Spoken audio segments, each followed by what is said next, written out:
Hi there, this is Tony from pianotone.ca, and in this video I'm going to go over the differences between how to transpose an octave shift on the Yamaha CK61 and CK88 stage keyboards on the keyboard as a whole, so independent of your live sets, as opposed to saving transpose and octave shift settings within a live set, and even how you can have different settings for each parts, A, B, and C. Let's check it out. Okay, so being designed for stage use, the CK series keyboards, of course, have some handy buttons right on the panel for transpose and octave shift. So I'm on the default live set 1-1, which has the CFX Stereo Grand as the part A, and a Rhodes as part B, and an Angel Pad as part C. So I haven't transposed or anything yet. Now if I hit the transpose button, if you watch the screen when I do that, it's going to say keyboard transpose +1. Now I have this light indicator just kind of giving me the heads up that I've transposed. And you can hear it's moved up a step. Now if I check the Rhodes on part B, it's also moved up, so it's affected that as well. And same for the pad on part C. So if I play them all together, okay, sounds great. Now if I switch to registration or live set number 1-2, you're going to see that the transpose button is still on. And it's still transposed. So as you can see, and as that message said, this will transpose the entire keyboard and all parts for every registration or live set until you reset it to not transpose anymore. So if I reset that and I go back to live set 1-1, let's see what the octave shift does. So I'll play before doing anything. Now if I hit octave up 1, you say keyboard octave up 1. So that's clearly moved that up an octave. So when it says keyboard octave, I have a feeling this is going to work the same way as the transpose did, but I'll confirm that just in case, that it does all the voices. So I'll go to voice B, and yes, that's up an octave. And yes, so is the pad.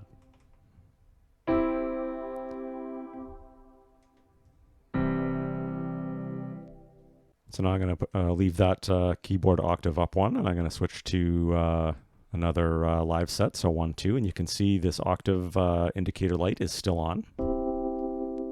And that is also still up an octave, so it works the same way that the transpose did. Won't go back until I reset it.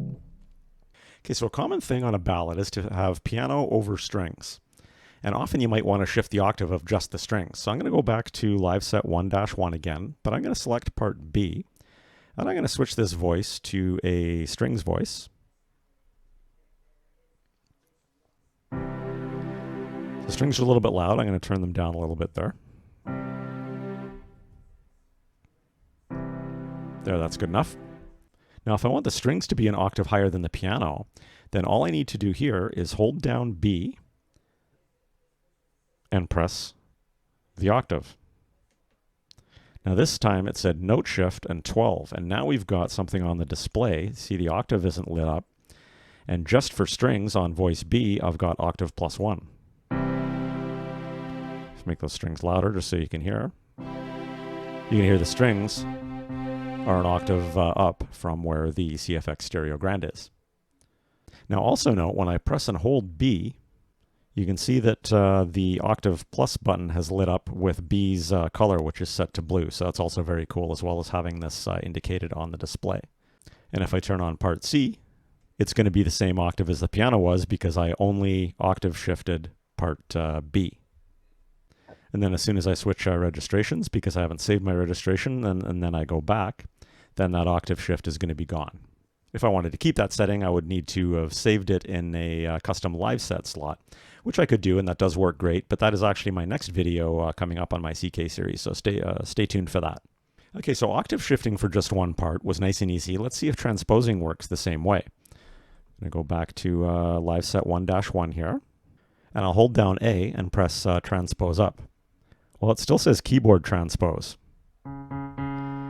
So it did transpose, but as expected, because it said keyboard transpose, that didn't just happen for voice A like it did with the octave shift. And it stays there regardless of changing live sets or whatever, and it will affect all of the voices until I turn it off. So how do I transpose parts and save it in a registration? Well, you need to do some menu diving, but it's really not all that bad. Just going to reset live set 1.1 here. Now, if I press settings to access all of the settings for this live set, so remember, these settings are the ones that get saved with your custom live sets. Then I go down to sound, press enter. Then I go to part A and hit enter.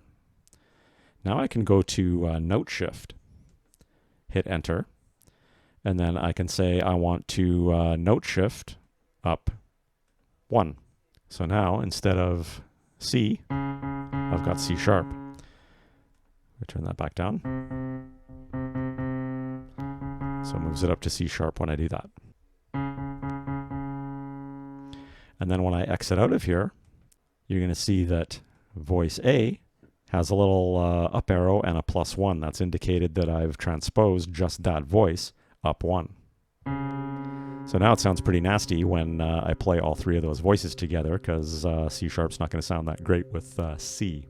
So that's how you can transpose individual layers. Now, while there might be an occasional use for that, and I actually do have kind of a cool example I'm going to show you in a second, in most cases, if you're transposing a live set sounds, you probably want to transpose all three of them at the same time.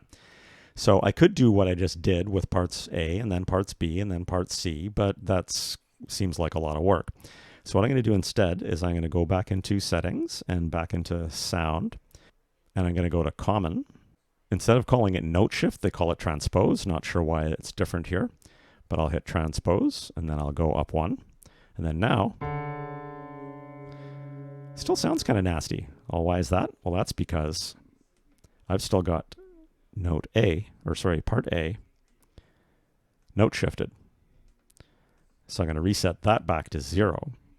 And then now, because I have all three of the voices sound transposed up 1, and when I hit exit, instead of having the individual transpose indicators or up or down indicators by each voice, you've got an overall setting up here, transpose +1.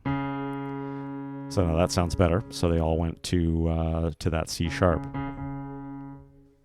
And since every change that I make within the settings menu is going to get included in a live set when I save it, now these transpose changes are going to take effect in the live set, whereas they wouldn't if I was just using the transpose buttons. So now I can save that along with the octave shifting of individual parts that I may or may not have set up. Okay, so I mentioned I actually thought of a use case for note shifting parts differently, and that is to make use of some common intervals. So here's an example. Just going to go reset live set 1-1. Now I'm going to note shift B,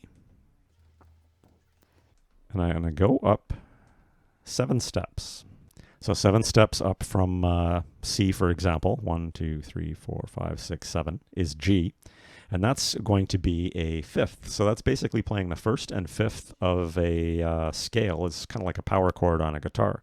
So if I turn on, if I just play C by its, or let's just play a C by itself here. I don't have voice B turned on. So you just hear the C.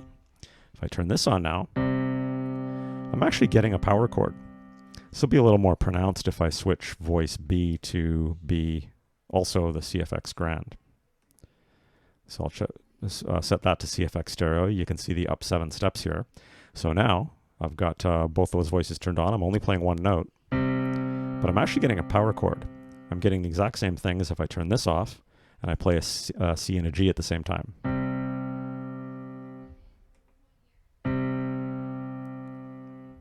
So if I wanted, I could set voice C to also be the CFX stereo, and I could set that one to be up 4 steps. And 4 steps is an E. So now basically I'm getting the major third and the fifth. So that's going to be giving me the opportunity to play a major chord with just one finger. So with all 3 of these enabled, I'm actually getting a major chord. Same as going like this.